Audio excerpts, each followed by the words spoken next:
இது சுவிஸ் தமிழ் டிவியின் இன்றைய பிரதான செய்திகள். செய்தி ஆசிரியர் தேவா மதன். செய்திகளை வாசிக்கும் நான் துரையப்பா வினோத் கண்ணன். முதலில் தலைப்புச் செய்திகள். போலீஸ் அதிகாரிகள் தொடர்பில் ஃப்ரைபூர்க் போலீசார் எச்சரிக்கை. வீதியை கடக்க முற்பட்ட 7 வயது சிறுவன் மீது கார் மோதியது. சிறுவர் ஆபாச படங்களை அனுப்பியவர் மீது சூரிச் நீதிமன்றில் வழக்கு. சூரிச் ரயில் நிலையத்தில் தாக்குதல், ஒருவர் படுகாயம். சுவிட்சர்லாந்தின் இன்றைய செய்திகளுக்கான பிரதான அனுசரணை வழங்குபவர்கள் சுவிஸ் வாழ் பெற்றோர்களே, சுவிட்சர்லாந்தில் உள்ள உங்கள் குழந்தைகளை இலகுவாக பல்கலைக்கழகம் அனுப்பும் அரிய வாய்ப்பு. இப்போது யோகி மாஸ்டரின் ஸ்டார் இன்ஸ்டிடியூட் நடாத்தும் பிரிட்டிஷ் மத்துரா வகுப்புகளில் இணைந்து கொள்ளுங்கள். மேலதிக விவரங்களுக்கு தொடர்பு கொள்ளுங்கள் 0752535 சுவிஸ் சேகர் பதிப்பகம். 30 ஆண்டுகளுக்கு மேலாக சுவிஸ் தமிழர்களின் நன்மதிப்பை வென்ற ஒரே ஒரு தமிழர் அச்சகம். அழைப்புதல்கள் முதல் பரிசு பொருட்கள் வரை அனைத்து அச்சு வேலைகளுக்கும் சுவிஸ் சேகர் பதிப்பகம். தொடர்பான விரிவான செய்திகள். ட்ரம்பின் வரி உயர்வு திட்டங்களால் சுவிட்சர்லாந்து அரசு கவலை அடைந்துள்ளது. அமெரிக்க ஜனாதிபதி டொனால்ட் ட்ரம்ப் இறக்குமதி பொருட்களுக்கு 10% வரை வரி மற்றும் சீனாவிலிருந்து வரும் பொருட்களுக்கு அதைவிட அதிகமான வரி விதிக்க திட்டமிட்டுள்ளார். இது சுவிட்சர்லாந்தின் வர்த்தகத்திற்கு கடும் பாதிப்பை ஏற்படுத்தும் என்ற கவலை எழுந்துள்ளது. சுவிட்சர்லாந்தின் பிரதான வர்த்தக நாடாக அமெரிக்கா இருக்கிறது. சுவிட்சர்லாந்தின் பொருள் ஏற்றுமதி வருமானத்தில் 1/5 பங்கை அமெரிக்கா வழங்குகிறது. ஜெர்மனி, சீனா மற்றும் பிரான்சை விட அதிகமான பங்கு அமெரிக்காவுக்கு உண்டு. சுவிட்சர்லாந்தின் பொருளாதார விவகாரங்கள் அதிகார சபை ட்ரம்பின் திட்டங்களுக்கு கடும் எதிர்ப்பை வெளிப்படுத்தியுள்ளது. இந்த நடவடிக்கைகள் சர்வதேச வர்த்தக விதிகளை மீறுவதாகவும் சுவிட்சர்லாந்தின் பொருளாதாரத்துக்கு ஆபத்தானதாகவும் குறிப்பிடப்படுகிறது. சுவிட்சர்லாந்தின் மருந்துகள், துல்லிய கருவிகள், கடிகாரங்கள் மற்றும் உணவுப் பொருட்கள் உள்ளிட்ட ஏற்றுமதி பொருட்கள் இந்த வரி விதிப்பால் கடுமையாக பாதிக்கப்படும். வரி உயர்வால் சுவிட்சர்லாந்தின் பொருளாதார வளர்ச்சி 1% குறையக்கூடும் என பொருளாதார நிபுணர்கள் எச்சரிக்கின்றனர். இந்த திட்டங்கள் அமுல்படுத்தப்படின் அதை எதிர்கொள்வதற்கு சுவிட்சர்லாந்து யுக்திகளை ஆய்வு செய்து வருகிறது. இதற்காக அமெரிக்கா மற்றும் ஐரோப்பிய யூனியன் நாடுகளுடன் கலந்துரையாடல்களும் இடம்பெறுகின்றன. இந்த மாற்றங்கள் உலக வர்த்தக அமைப்பிற்கு எதிரான ஒரு அழுத்தமாக அமையும் என்றும் கூறப்படுகிறது. அணு ஆயுத போர் வெடிக்கும் அபாயமும் 3ஆம் உலகப் போர் மூலம் அபாயமும் நிலவி வரும் நிலையில் உலக நாடுகள் பல யுக்ரைன் ரஷ்ய போர் குறித்து கவலை தெரிவித்து வருகின்றன. இந்நிலையில் யுக்ரைன் மீதான போரை ரஷ்யா முடிவுக்கு கொண்டு வர வேண்டும் என சுவிஸ் வெளியுறவுத்துறை அமைச்சர் வலியுறுத்தியுள்ளார். ஐக்கிய நாடுகள் ஒப்பந்தத்தை மீறி துவக்கப்பட்ட ரஷ்ய யுக்ரைன் போர் துவங்கி 1000 நாட்கள் ஆகிவிட்ட நிலையில் ஆயுதங்கள் அமைதியாக்கப்பட வேண்டும் என்று கூறியுள்ள சுவிஸ் வெளியுறவுத்துறை அமைச்சரான இக்னாசியோ காசிஸ், மாஸ்கோ யுக்ரைனுக்கு எதிரான தனது போரை முடித்துக் கொள்ள வேண்டிய நேரம் இது என்று தெரிவித்தார். ரஷ்ய யுக்ரைன் போரால் அணு ஆயுத அச்சுறுத்தல் உருவாகியுள்ளது மாத்திரமல்லாமல் உலக அளவில் உணவு மற்றும் ஆற்றல் பாதுகாப்புக்கும் ஆபத்து உருவாகியுள்ளதாக அவர் தெரிவித்தார். குளிர்காலம் நெருங்கி வரும் நிலையில் யுக்ரைனுடைய ஆற்றல் உட்கட்டமைப்புகள் மீது ரஷ்யா தாக்குதல் நடத்தி வருவது குறித்து கவலை தெரிவித்த இக்னாசியோ காசிஸ், அதனால் பொதுமக்கள் குளிரால் அவதியுறும் பெரும் ஆபத்து ஏற்படுவது குறித்தும் கவலை வெளியிட்டார். அத்துடன் யுக்ரைனுக்கு எதிராக வடகொரிய வீரர்கள் களம் இறங்கியுள்ளதால் போர் பரவும் அபாயம் உள்ளது. இது குறித்து விமர்சித்த இக்னாசியோ காசிஸ், யுக்ரைனுடைய இறையாண்மைக்கும் பிராந்திய ஒருமைப்பாட்டுக்கும் மதிப்பளிக்கப்பட வேண்டும் என்றும் தெரிவித்தார்.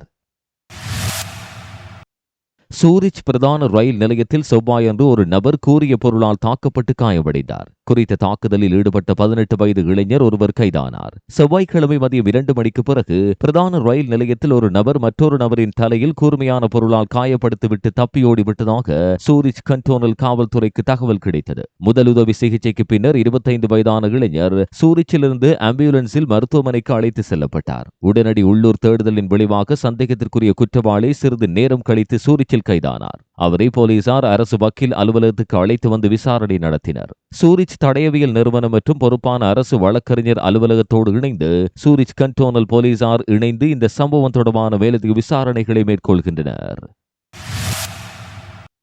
அப்பென்சல் அவுசஹவுடன் கண்டோனில் ஹெய்டன் பகுதியில் புதன்கிழமை 7 வயது சிறுவன் மீது கார் மோதியதில் லேசான காயம் ஏற்பட்டு மருத்துவமனைக்கு அழைத்து செல்லப்பட்டார். புதன்கிழமை காலை 8 மணிக்கு சற்று முன் 51 வயதுடைய ஓட்டுநர் ஒருவர் தனது காரை ஓபரேக்க தராசவில் ஹெய்டன் நோக்கி கடும் பணியில் ஓட்டிச் சென்றார். ஓட்டுநர் எதிர்பாராத விதமாக ஒரு சிறுவன் தெருவின் இடது பக்கத்திலிருந்து தெருவை கடக்க முயன்ற போது மோதியுள்ளார். பிரேக் போட்டாலும் மோதலை தவிர்க்க முடியவில்லை. கார் மோதியதில் 7 வயது சிறுவன் சிறு காயங்களுக்கு உள்ளானான். அவசர சேவை மூலம் அவர் மருத்துவமனைக்கு கொண்டு செல்லப்பட்டதாக போலீசார் தெரிவித்துள்ளனர்.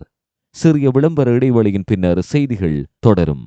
உலகத்தில் நீங்கள் எங்கிருந்தாலும் வாட்ஸ்அப் மூலமாக உங்களுடைய ஜாதகம் பார்த்து சொல்லப்படும். அனைத்து பிரச்சனைகளுக்கும் இலவச ஆலோசனை வழங்கப்படுகிறது. ஸ்ரீ காளிமாதா ஜோதிட நிலையம் இலங்கை, இந்தியா, ஆஸ்திரேலியா போன்ற நாடுகளுக்கு சென்று தற்போது ஜெர்மன் நாட்டுக்கு வருகை தந்துள்ளார். அக்டோபர் பிற்பகுதியிலிருந்து ஃப்ரைபூர்க் மாகாணத்தில் போலீஸ் அதிகாரிகள் சம்பந்தப்பட்ட 5 மோசடி வழக்குகள் பதிவாகின. இதன் விளைவாக பல்லாயிரக்கணக்கான பிராங்குகள் இழப்பு ஏற்பட்டுள்ளதாக ஃப்ரைபூர்க் போலீசார் எச்சரிக்கை விடுத்துள்ளனர். மோசடி செய்பவர்கள் பாதிக்கப்பட்டவர்களை அடிக்கடி தொலைபேசி அல்லது SMS மூலம் தொடர்பு கொள்கின்றனர். போலீஸ் அதிகாரிகளாகவோ அல்லது நிதி நிறுவனங்களின் பிரதிநிதிகளாகவோ நடிக்கிறார்கள். அவர்கள் பாதிக்கப்பட்டவர்களின் வங்கி அட்டைகள் மற்றும் பின்களை பெற்றுக் கொள்வதில் குறியாக இருப்பதாக கூறப்படுகிறது. பின்னர் அதிகாரிகள் என்ற போர்வையில் தமது ஆட்களை அவர்களின் வீட்டுக்கு அனுப்பி கிரெடிட் கார்டுகளை வாங்கி பணத்தை எடுத்துக் கொள்கின்றனர். இவ்வாறான மோசடிகளில் முதியவர்கள் பெரும்பாலும் குறிவைக்கப்படுகின்றனர். குற்றவாளிகள் சில நேரங்களில் தொலைபேசியில் மணி நேரங்களை செலவழித்து தனிப்பட்ட தகவல்களை வெளிப்படுத்த பாதிக்கப்பட்டவர்களை அழுத்தம் கொடுப்பதாகவும் தெரிய வந்துள்ளது. உண்மையான காவல்துறை அதிகாரிகள் மதிப்புமிக்க பொருட்கள், பணம் அல்லது வங்கி அட்டைகளை சேகரிக்க மாட்டார்கள் என்று அதிகாரிகள் வலியுறுத்துகின்றனர். குடியிருப்பாளர்கள் வெளிப்போடு இருக்குமாறு கேட்டுக் கொள்ளப்படுகின்றனர். குறிப்பாக இந்த மோசடிகள் பற்றி வயதான உறவினர்களுக்கு தெரிவிக்க குடும்பங்கள் ஊக்குவிக்கப்படுகின்றன. மேலும் அசம்பாவிதங்கள் இடம்பெறாமல் இருக்க பொதுமக்கள் வெளிப்போடு இருக்க வேண்டும் எனவும் காவல்துறை கேட்டுக் கொண்டுள்ளது. டிசினோ கண்டோனின் பெலின்சோனாவில் இடம்பெற்ற போதைப்பொருள் கடத்தல் நடவடிக்கை தொடர்பான விசாரணையை காவல்துறையும் குற்றவியல் நீதித்துறை அலுவலகமும் முடிவுக்கு கொண்டு வந்துள்ளன. 35 வயதான அல்பேனியன் மற்றும் 55 வயதான சுவிஸ் ஆகிய இருவர் ஜூலை மாதம் போதைப்பொருள் கடத்தல் தொடர்பில் கைது செய்யப்பட்டனர்.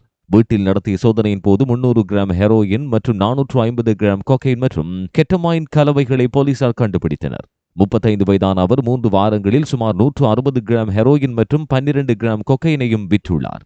55 வயதான அல்பேனிய மற்றும் பிற போதைப்பொருள் கடத்தல்காரர்களுக்கு சுவிஸ் நபர் ஒருவர் தங்குமிடம் மற்றும் தளவாட உதவிகளை வழங்கினார். ஒரு வருடத்தில் அவர் போதைப்பொருள் வர்த்தகத்தில் தீவிரமாக இருந்த 3 அல்பேனியர்களுக்கு அடைக்கலம் கொடுத்துள்ளமை விசாரணைகளின் போது வெளிவந்துள்ளது. இரு சந்தேக நபர்கள் மீதும் போதைப்பொருள் சட்டம் மற்றும் வெளிநாட்டினர் சட்டத்தை மீறியதாக குற்றம் சாட்டப்பட்டுள்ளது. அல்பேனியரும் பண மோசடிக்கு பதிலளிக்க வேண்டும், ஏனெனில் அவர் சட்டவிரோத பரிவர்த்தனைகளிலிருந்து பல ஆயிரம் பிராங்குகளை வைத்திருந்தார்.